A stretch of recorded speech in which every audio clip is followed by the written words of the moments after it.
Beyond that of a god, the walls of reality crumble before me. Yes, a universe to remake in my image. I will devour every dimension until all is Mysterio! Hey guys, it's NerdGasm, back with another video game review. Let's take a look at Spider-Man Shattered Dimensions from 2010 for the PlayStation 3.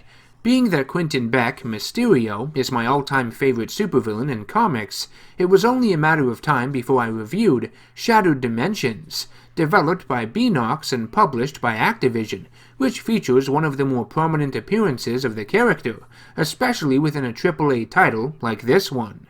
Shattered Dimensions is viewed upon fondly by Spider-Man fans. It's widely considered to be one of the greatest games based off the web slinger, and for the most part, I guess that's true. However, I wouldn't say it's one of my favorite superhero games. It has its fair share of issues. I don't think I enjoy it as much as you might think I do, regardless of whether or not Mysterio is in it, as the main villain, but I guess I'll further explain all of this as we go.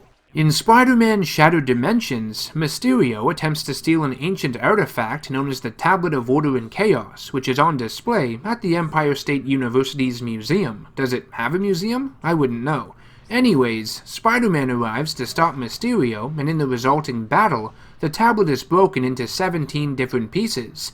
12 of the pieces, called fragments, scatter into 3 other realities across the multiverse, forcing Madam Web to recruit 4 different Spider-Men to retrieve them and restore balance. The different Spider-Men are Spider-Man Noir, Spider-Man 2099, the black-suited Spider-Man, and the regular everyday Spider-Man most people are familiar with. You know, Amazing.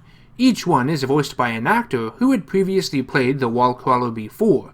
Spider-Man Noir is played by Christopher Daniel Barnes, who voiced Spider-Man in the 1994 animated series, the one I am most familiar with. Dan Gilvezan plays Miguel O'Hara, the Spider-Man of the future. He had previously played Spider-Man in the 1981 animated series, Spider-Man and His Amazing Friends. Josh Keaton, who voices the Wallcrawler in The Spectacular Spider-Man, returns to lend his voice to the symbiote Spider-Man in Shattered Dimensions. And finally, the Amazing Spider-Man is played by Neil Patrick Harris, who voiced the character in the short-lived Spider-Man the New Animated Series back in 2003.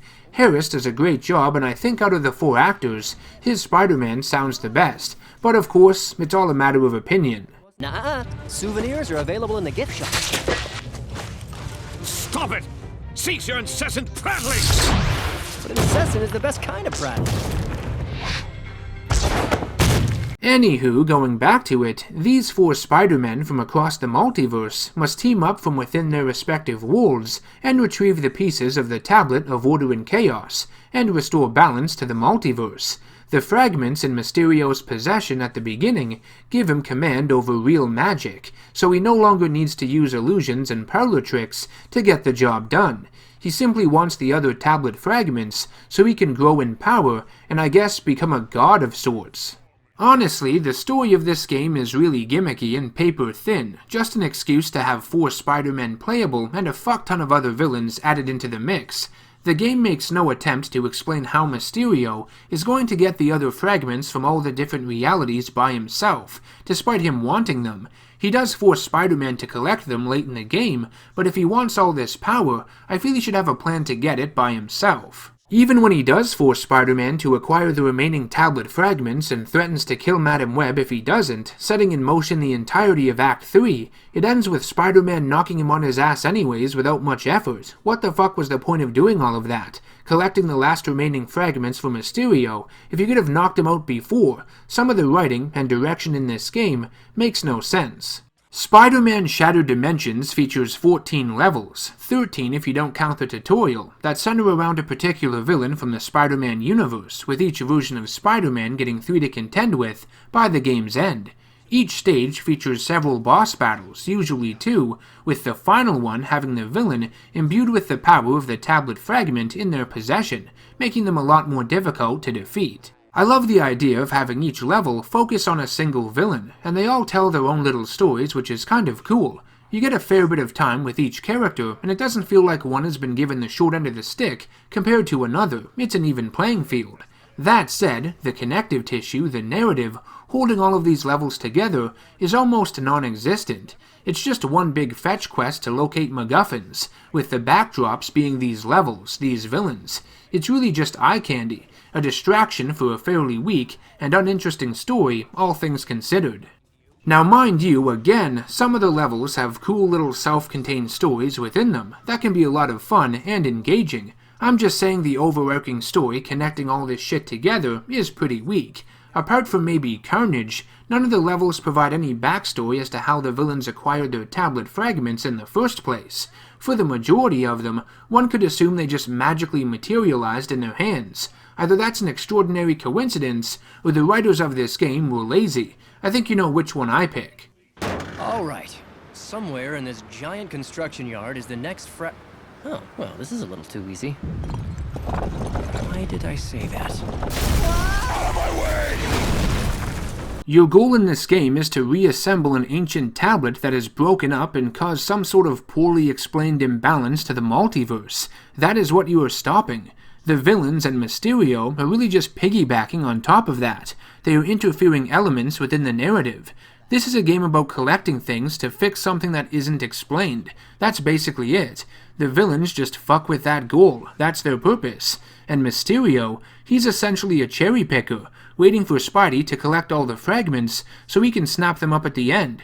When you look at it all like that, you realize how weak the story is by itself. It feels secondary to just the idea of playing as 4 Spider-Men and beating up all these bad guys. It's a gameplay first, story second kind of experience. So yeah, going back to Mysterio for a second, I'm not a huge fan of him in this game. His motivations are weak and, like much of the story, are too simple, kinda lazy, and don't make a whole lot of sense. Like I said, he's essentially a cherry picker.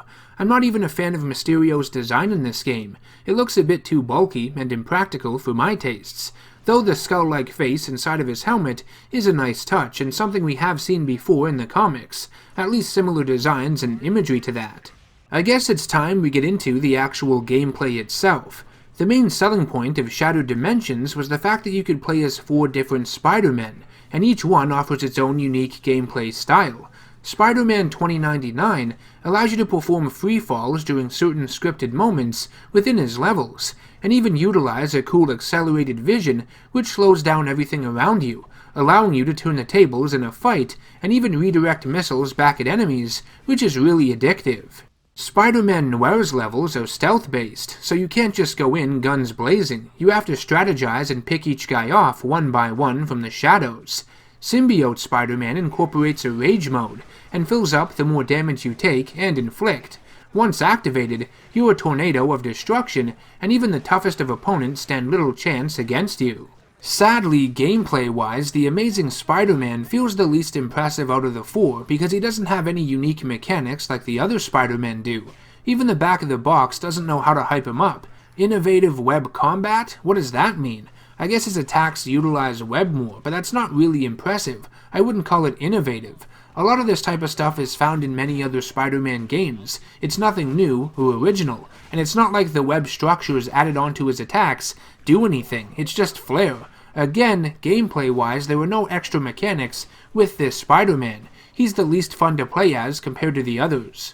Shattered Dimensions does have a pretty cool challenge system though, called the Web of Destiny, that has you take on various extra tasks like collecting hidden spiders in each level, defeating a certain amount of enemies a specific way, and each of them earn you points that can be used to level up your characters, improve their abilities, and even buy additional costumes. Some of these bonuses can only be purchased once you have beaten enough Web of Destiny challenges, so you'll always want to try to complete as many as you can. The only ones I have left are collecting all the spiders in each level, something I did years ago and don't have the patience to complete again. Though I have some issues with Shattered Dimensions, and I'm going to get into a few more of them in a minute, the main reason I would recommend anyone buy this game is for the inclusion of Spider-Man 2099 and Spider-Man Noir. Visually, they are the most interesting of the bunch, and from a gameplay perspective, they are also the most enjoyable to play as. It's cool swinging around a futuristic New York City, known as Nuva York by that point, as Spider-Man 2099. The world feels so immense and populated, so much stuff is going on around you, it's so busy and energized. On the opposite side of the spectrum, you have Spider-Man Noir. His levels slow everything down with their stealth and ground the wall crawler in many ways, especially in comparison to 2099. Gameplay-wise, his levels feel vastly different than any other form of Spider-Man game we have played before, or since. When this game came out, Spider-Man Noir was why I bought it. He's my favorite version of Spidey you play as, in Shattered Dimensions. His levels use a lot less color in them, and are set during an alternate 1930s era, which is so appealing to me. And stealth isn't something you would necessarily associate with Spider-Man, so Noir's levels are so refreshing, the true highlights of this game, at least in my opinion. I mentioned earlier that the connective tissue of the story surrounding each of the levels is very weak. It's just a collectathon. The fragments act as simple MacGuffins, and that is the case for the most part. However, the levels of Spider-Man 2099 and Spider-Man Noir have a little bit more to them than the other two Spider-Men. They tell an overarching story with a little bit more meat on their bones. With 2099, it centers around the mega corporation known as Alchemax that runs the privatized police department called the Public Eye. They provide the nanofiber technology for Hobgoblin's wings, and Scorpion even makes a deal with a mysterious lady who works there, attempting to trade a piece of the tablet for a chance to become human once again. This mysterious lady is revealed to be Dr. Octopus, head of Alchemax's Shadow Division, and the one responsible for creating Hobgoblin and hiring the Scorpion in the first place. With Spider-Man Noir's levels, they are set during a power struggle within New York City's organized crime. The gangster Hammerhead is employed by Norman Osborn and intends to bring his tablet fragment to him, but once he realizes the power it contains, wants to overthrow Osborn and become the biggest crime boss in the city. Spider-Man then goes up against the Vulture, Osborn's right-hand man, and the one responsible for killing Ben Parker, as well as eating his flesh, which is just fucked up.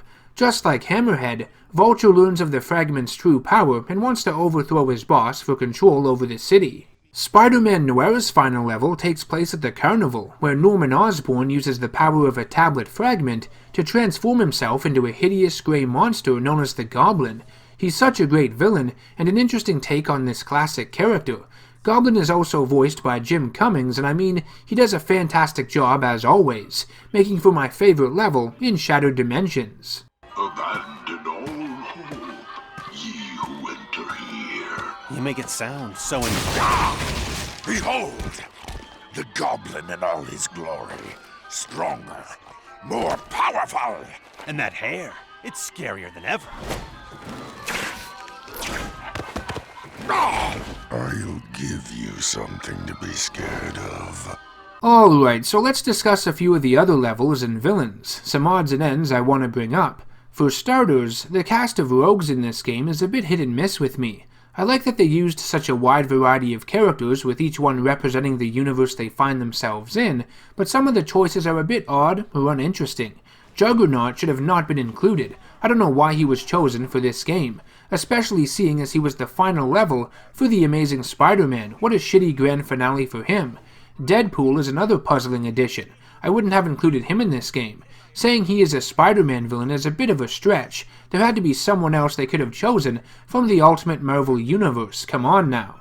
I will say though, Deadpool's level is definitely the most unique and humorous of them all. It takes place on an oil rig with Deadpool hosting his own reality TV show known as Pain Factor.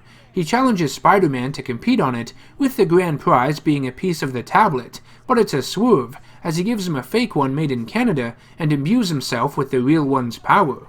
This level has a lot of clever moments and dialogue. There are some funny sequences when you have to fight Deadpool's goons during a commercial break. The big guys are his biggest fans, which is adorable, and Deadpool is always cracking some humorous jokes, what you would expect from the character. My favorite part is the tidal wave sequence, when you have to quickly swing to race it. It breaks the fourth wall and succeeds in making you feel even more nervous as the player.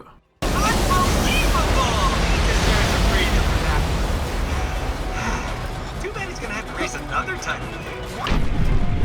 And it's swinging Spider after a bad start, followed by shooting stuff and sweaty controller. But what's this? Moving up fast on the outside, gonna fail this level. It's swinging Spider, shaky thumbs, gonna fail this level. Sweaty controller, it could be anybody's race here. As they come down the stretch, it looks like gonna fail this level. Gonna fail this level, gonna fail this level. Another level in the game I would like to quickly mention is the Carnage one. Its visuals are much darker and gruesome than any of the others, making it a standout in that regard.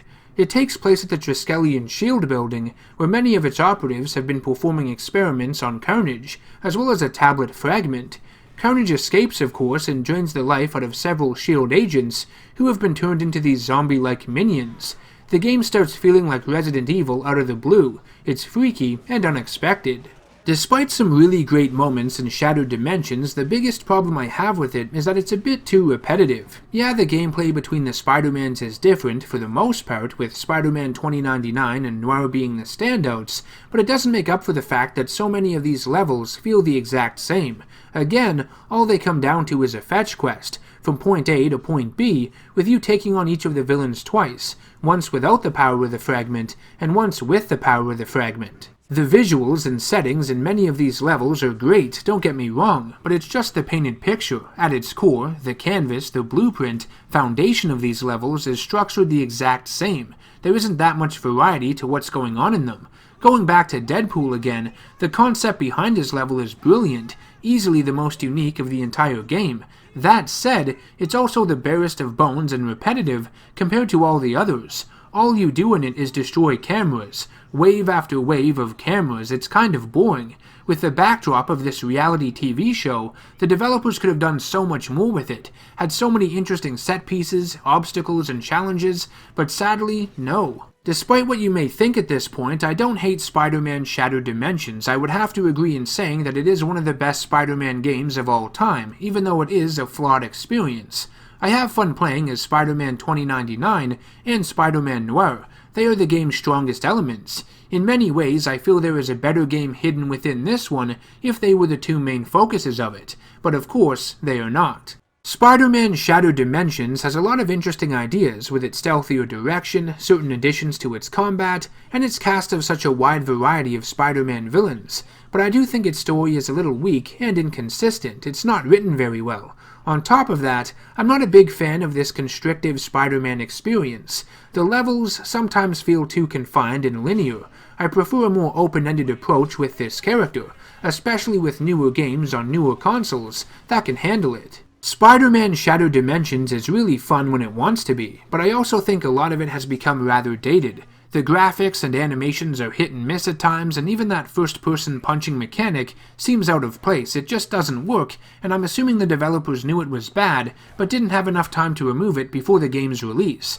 I do enjoy some of the regular first-person cinematics though. It provides an interesting perspective to everything. It's just all the punching stuff, that's what sucks. They're not fun. If you factor in the 2099 and Noir elements of this game, I do think it's safe to say that Shattered Dimensions was Beanox's strongest attempt with the Spider-Man license, before they were run into the ground creatively making back-to-back Spider-Man games, some even based off movies, that burned themselves out with the IP, but I guess that's a review for another day. This has been NerdGasm. I hope you enjoyed my review of Spider-Man Shattered Dimensions. If you did, help me out by subscribing to the channel, hitting that bell icon for notifications, and sharing the video to anyone you know who might enjoy it. It helps me grow. If you would like to speed up the process and nominate a future superhero, comic book, or anime-related video game for me to review on the channel, send it straight to the top of the list. Head on over to patreon.com/channelNerdgasm and join the Request a Game Review tier. Your financial support on Patreon keeps my content alive. Without you, I wouldn't be able to do a lot of this stuff. Once again, thanks for watching, and I will see all of you in the next one. Take care. And so ends one of the most titanic team-ups of all time. And what have we learned here today, Marvelites? That no matter what corner of the cosmos you may find yourself in, there'll always be a friendly neighborhood Spider-Man to save the day.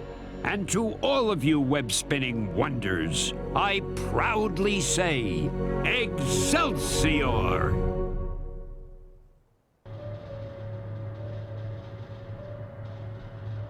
So, what'd I miss? What the?